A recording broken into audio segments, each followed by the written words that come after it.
So we're going to show, now this is a recurring decimal here, can be written as this fraction here. Alright, so we've got to go through that process again, okay, of converting this into a fraction. So the first thing I'll say is, look, let x equals to, this recurring decimal here, so 0.41, and there's the sixes then, the dots above the 6 is the sixes that keep recurring there. So what I do then is I work out what 10x is, of course, timesing by 10, okay. Of course, you're making this 10 times bigger, the digits just move up one place, so the 4 will go into the units, okay. The 1 will move into the tenths, and the 6's then will all follow suit. So straight away now you can see, we're going to compare here after the decimal point. They're different, aren't they? That's 4166, this is 166, so they're different. So I've got to go again, I've got to do 100x.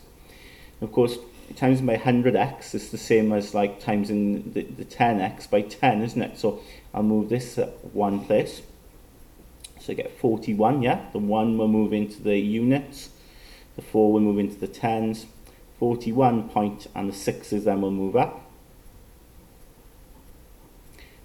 Ask myself again then, after the decimal point, are any the same? And they're not, aren't they? Because this starts off with a 4, that starts off with a 1, that starts off with a 6. So I've got to go again. Now, 10x, 100x, now I've got to go for 1000x. And when you're timesing x by 1000, remember, you move the digits 3 places to the left, okay? So that 4 will end up over here somewhere, won't it? But it's easier to just go from here, isn't it? The 100x, just times that by 10 now to get 1000x. So the 6 will move into the units now. So we get 416 point, and then all the 6's move up.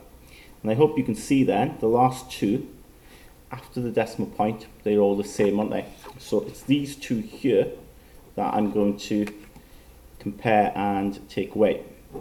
So if I take away here, while the biggest one take away the smallest, 1000 take away 100 is 900.